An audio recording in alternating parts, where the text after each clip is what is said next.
একটা পার্সোনাল আমি একটা অভিজ্ঞতা বলছি। আমার 6-7 বছর আগে একটা ফোন হারিয়ে গেছিলো। ফোনটা আমি 1 মাস ধরে খুঁজেছি, পাইনি। তখন আমি এখানে আসি। এখানে আসার পর আমাকে একটা ওষুধ দিল, বললো তো আমাকে মানে কথাই বলে না, আমার সাথে কথা বলে না, ওষুধটা দিল, বললো তুই যার জন্য এসেছিস আমি জানি, তুই চলে যা, পেয়ে যাবি, ঠিক আছে পেয়ে যাবি আমাকে বললো। দিয়ে আমি বাড়িতে চলে যাওয়ার পর 3-4 দিন পর আমি ফোনটা পেয়ে যাই। সেই কারণেই এটা আমার পার্সোনাল অভিজ্ঞতা। এই কারণেই আমি মায়ের মন্দিরে বারবার আসা আর তোমাদেরকে জানানো যে তোমাদেরও কিছু হারানো যদি কিছু জিনিস থাকে বা কিছু হারিয়ে গেছে, কিছু করার ইচ্ছা আছে, হচ্ছে না, নানান ধরনের রোগ ব্যাধি সমস্ত কিছু এই মন্দিরে কিন্তু তোমরা এলে সমস্ত কিছু ঠিক হয়ে যাবে। আবারও বলছি, তোমাদের মনের মধ্যে কোনো ইচ্ছা বা যেটা তোমরা করতে চাইছো সেটা হচ্ছে না, এইরকম যদি কিছু ব্যাপার থাকে তোমরা অবশ্যই আসো এই মন্দিরে, তোমাদের ইচ্ছা পূর্ণ হবেই হবে, 100% গ্যারান্টি আমি দিচ্ছি। বন্ধুরা, আমি কৌস্তব আর আমি চলে এসেছি আজকের একটা নতুন ভিডিও নিয়ে। আর দেখতেই পাচ্ছ আমি এখন কোন জায়গায় আছি। আমি এখন আছি একদম মায়ের মন্দিরে, বিক্রমপুরের মায়ের মন্দির। আর এর আগের ভিডিও আমি তোমাদেরকে এই মন্দিরের ফুল রিভিউ দিয়েছিলাম আর বলেছিলাম এই মন্দিরে যেদিন পুজো হবে আমি সেই মন্দিরটাকে আমি দেখাবো। দেখো মায়ের মন্দিরের আজকে পুজো, তো চলো আমি এই মন্দিরটার ভিতরে দেখাবো আর কিছু মানুষের সঙ্গে কথা বলবো, এই মন্দিরের কিছু লোকের সঙ্গে কথা বলবো। এই মন্দিরের পুজো কবে হয় বা সারাদিনের কি পরিকল্পনা, এই সমস্ত কিছু আমি দেখাবো। তো চলো ভিতরে গিয়ে আমি তোমাদেরকে দেখাচ্ছি। দেখো এই বন্ধুরা, আমি চলে এসেছি একদম মায়ের মন্দিরের সামনে। তোমরা দেখতে পাবে এইখানে হচ্ছে পুরো মেন রোডের পাশেই এই মন্দির। এটা হচ্ছে মেন রোড আর এইখানে হচ্ছে বসার জায়গা। আমি মায়ের মূর্তিটা একটু তোমাদেরকে দেখিয়ে দিই। এই হচ্ছে মায়ের মূর্তি, খুবই জাগ্রত একটা কালী মন্দির যেটা বিক্রমপুরে অবস্থিত। কত সুন্দর মন্দিরটাকে সাজিয়েছে, দেখুন এত সুন্দর সাজিয়েছে। বন্ধুরা, আমি মন্দিরের ভিতরে গিয়ে কিছু মানুষের সঙ্গে কথা বলতে চাই। আমি কিছু মানুষের সঙ্গে ভিতরে কথা বলবো যে এই মন্দিরটা সম্পর্কে কিছু জানার চেষ্টা করব যে কবে পুজো হয়। তো দেখো বন্ধুরা, আমি এই মন্দিরটা ঢুকছি। এর আগের ভিডিওতে তোমাদেরকে বলেছি এই মায়ের মন্দির কত জাগ্রত। এইটা হচ্ছে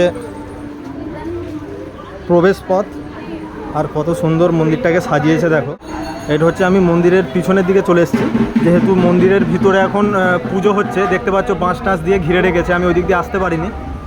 তো কত সুন্দর, এইটা কিন্তু আরও সুন্দর লাগবে যখন রাত হবে, তখন আরও বেশি সুন্দর লাগবে। আর এটা হচ্ছে বাবার মন্দির। এইটা কিন্তু বিশেষ করে এই যে শিবরাত্রির দিনে ভালো রকম পুজোটা হয় এই মন্দিরটা। দেখো কত সুন্দর। এইটা হচ্ছে মন্দিরের পিছনের দিকে আমি চলে এসেছি আর এই দিকে আর যাওয়ার জায়গা আছে নাকি দেখছি। আর এইখানে একটা কত সুন্দর বাগান দেখো। তোমাদেরকে একটা কথা জানিয়ে দিই, এই মন্দিরে কিন্তু অনেক বড় বড় শিল্পপতি, অনেক বড় বড় মানুষ যাদের বড় বড় দোকানদানি আছে, বড় বড় ইন্ডাস্ট্রি আছে, খুব বড় মানুষরা তাদের উন্নতি হয়। আর এইখানে এমনও কিছু মানুষ আছে যাদের জীবন থেকে কিছু হারিয়ে গেছে, তারা কিছু করতে চাইছে, সেটা হচ্ছে না, সফল হচ্ছে না, বা কোনো কিছু জিনিস দরকার সেটা পাচ্ছে না, সেটা কিন্তু সম্ভব পাচ্ছে না, যার জন্য এই মায়ের কাছে আসে।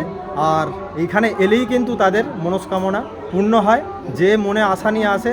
এটা আমিও আমার একটা পার্সোনাল অভিজ্ঞতা আমি তোমাদেরকে জানিয়েছি যে আমার ফোন হারিয়ে গেছিলো, আমি অনেক চেষ্টা করেছি, পাইনি। তো আমি এইখানে আসার 2 দিন পরই আমি কিন্তু ফোনটা পেয়ে গিয়েছিলাম। বন্ধুরা, আমি এইখানকার যে পুজো কমিটির কিছু লোকের সঙ্গে জিজ্ঞাসা করবো যে এই মন্দিরটা কবে পুজো হয় আর কোন তারিখে হয়, আর সমস্ত কিছু আমি এদেরকে জিজ্ঞাসা করব। তো চলো আমি এই দিদিদেরকে জিজ্ঞাসা করি। বলছি দিদি, তোমাদেরকে এখানেই বাড়ি? আচ্ছা, তোমাদের আরামবাগই বাড়ি বলছি। আচ্ছা আচ্ছা আচ্ছা, এখানে দেখো এখানে অনেক দিদি ভাইরা আছে, দাদারাও আছে। তো আমি বলছি এই মন্দিরটার কবে পুজো হয়, বছরে কোন তারিখে পুজো হয়? আজকে যে পুজোটা হচ্ছে এটা কি প্রত্যেক বছর সেই একই তারিখেই হয়? আচ্ছা, মানে তারিখটা কত? আচ্ছা, যে বছর যেরকম পড়ে। আচ্ছা, আমি এই মন্দির সম্পর্কে শুনেছি যে এইখানে যারা দর্শকরা আসে, মায়ের যারা দর্শক আছে, তারা অনেক মনে ইচ্ছা নিয়ে আসে যে আমার এই জিনিসটা যেন হয়ে যায় বা আমার ওই জিনিসটা যেন সফল হয়। এটা কি মানে হয় এই মন্দিরে এলে? আমি বলছি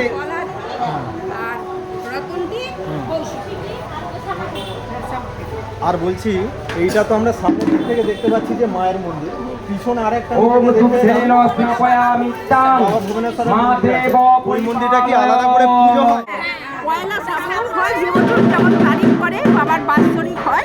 হ্যাঁ, ওটা বাবা ভুবনেশ্বর আচ্ছা, পিছনে ওইটা আলাদা করে হয়, তাই তো? আমি কিন্তু এর আগের বারে একবার এসেছিলাম হচ্ছে শিবরাত্রির দিন, পিছনটা অনেক ভিড় ছিল। আচ্ছা, শিবরাত্রির দিন। হয়, ওই একটা তিথি অনুপাতে চারটে সোমবারে হয়। আচ্ছা, শ্রাবণ মাসের 4টে সোমবারে পুজো হয়, তাই? আচ্ছা, বলছি এই মন্দিরটা কি ডেলি খোলা থাকে? দৈনিক খোলা থাকে, কিন্তু শনি মঙ্গলবারে গাড়ি পুজো, তারপরে পাঁটা বলি এইসব হয়। কোনো ওই যে মানসিক বা কোনো ইচ্ছা সেদিনে কিন্তু ভাই কথা শুনবে না। আচ্ছা বন্ধুরা, তোমরা যদি এই মন্দিরে আসো শনি মঙ্গলবার বাদ দিয়ে আসতে হবে। আচ্ছা, শনি মঙ্গলবার পুজো হবে, কিন্তু তোমার কথা শুনে যে এখানকার ঠাকুর মশাই যে কোনো ওষুধ দেবে সেটা কিন্তু দেবে না, ঠিক আছে? শনি মঙ্গলবার বাদ দিয়ে তোমরা আসো। যারা এই দর্শক আছে যারা দেখতে চাইছে, তাদেরকে তোমরা কি বলবে? তাদের মনে কোনো ইচ্ছা থাকলে বা আশা থাকলে তাদেরকে কি তোমরা আসতে বলবে? এখানে এলে কি হয়? মায়ের মন্দিরে অবশ্যই আসবে এবং সকলের মনস্কামনা জানাবে, অবশ্যই মা তাদের সকল মনস্কামনা পূর্ণ করবে। আচ্ছা। এবং অবশ্যই আসুক ওনারা, আমরা এটাও চাই। আচ্ছা, আসলে এইগুলো পূর্ণ হয়। আর আমার একটা পার্সোনাল, আমি একটা অভিজ্ঞতা বলছি। আমার 6-7 বছর আগে একটা ফোন হারিয়ে গেছিলো। ফোনটা আমি 1 মাস ধরে খুঁজেছি, পাইনি। তখন আমি এইখানে আসি। এইখানে আসার পর আমাকে একটা ওষুধ দিল, বললো তো আমাকে মানে কথাই বলেন, আমার সাথে কথা বলে একটা ওষুধটা দিল, বললো তুই যার জন্য এসেছিস আমি জানি, তুই চলে যা, পেয়ে যাবি, ঠিক আছে? পেয়ে যাবি আমাকে বললো। দিয়ে আমি বাড়িতে চলে যাওয়ার পর 3-4 দিন পর আমি ফোনটা পেয়ে যাই। সেই কারণেই এটা আমার পার্সোনাল অভিজ্ঞতা। এই কারণেই আমি মায়ের মন্দিরে বারবার আসা আর তোমাদেরকে জানানো যে তোমাদেরও কিছু হারানো যদি কিছু জিনিস থাকে বা কিছু হারিয়ে গেছে, কিছু করার ইচ্ছা আছে, হচ্ছে না, নানান ধরনের রোগ ব্যাধি সমস্ত কিছু, এই মন্দিরে কিন্তু তোমরা এলে সমস্ত কিছু ঠিক হয়ে যাবে। এটা হচ্ছে আমার বক্তব্য। মায়ের কাছে চাইলে সন্তান সবই পায়। আচ্ছা, মায়ের কাছে চাইলে সন্তান সবই পাবে। এই মন্দিরটাই এই জন্যই বিখ্যাত। আর এইখানে আমার দিদিরা আছে, আমার দিদিদেরকে সবাইকে সবাইকে বলবো আমার চ্যানেলটাকে সাবস্ক্রাইব করতে। কি তোমরা ঠিক তো? ঠিক আছে, তো চলো আমি বাড়িতে গিয়ে দেখবো সাবস্ক্রাইব হচ্ছে কি না হচ্ছে না। আমি কিন্তু আবার খুঁজতে আসবো। কিন্তু বন্ধুরা, আমি মন্দিরের বাইরে চলে এসেছি, তোমরা দেখতে পাচ্ছ। আর আমি পুজো কমিটির সমস্ত দিদি ভাইদের সঙ্গে কথা বলালাম যে এই মন্দিরটা কবে পুজো হয় বা কোন তারিখে খোলা থাকে বা কী বার এলে তোমরা যে ইচ্ছা নিয়ে আসছো সেটা পূর্ণ হবে। এখানে দেখো মন্দিরের বাইরে এইখানে মায়ের জন্য কত কি বিক্রি হচ্ছে, তোমরা এখান থেকে নিয়ে পুজো দিতে পারবে। এখানে কিন্তু সমস্ত কিছু অ্যাভেলেবেল আর কি। এখানে কি আছে গো? সন্দেশ, ছানার সন্দেশ, আচ্ছা, দুধ, মোমবাতি, আলতা সিঁদুর। আলতা সিঁদুর এখানে সবই পাওয়া যাবে, তাই তো? যদি পরের বারে তোমরা আসতে চাও, অন্য কোনো জায়গা থেকে প্রসাদ আনারও দরকার নেই, এইখানেই তোমরা পেয়ে। আর এই হচ্ছে এত সুন্দর আবহাওয়া, দেখো কত সুন্দর পরিবেশটা। রাত্রে এলে আরও ভালো লাগতো। মন্দিরে পাঁটাকোপ হবে রাত্রে বলতে ভোরবেলার দিকে হবে। তো আমি আর একবার মাকে দেখিয়ে দিচ্ছি। এই হচ্ছে আমাদের প্রিয় মা, সবার কথা শুনে। আমি তোমাদেরকে বলবো এই মন্দিরে একবার হলেও তোমরা আসলে খুবই ভালো লাগবে। আর আমি আবারও বলছি, তোমাদের মনের মধ্যে কোনো ইচ্ছা বা যেটা তোমরা করতে চাইছো সেটা হচ্ছে না, এইরকম যদি কিছু ব্যাপার থাকে তোমরা অবশ্যই আসো এই মন্দিরে।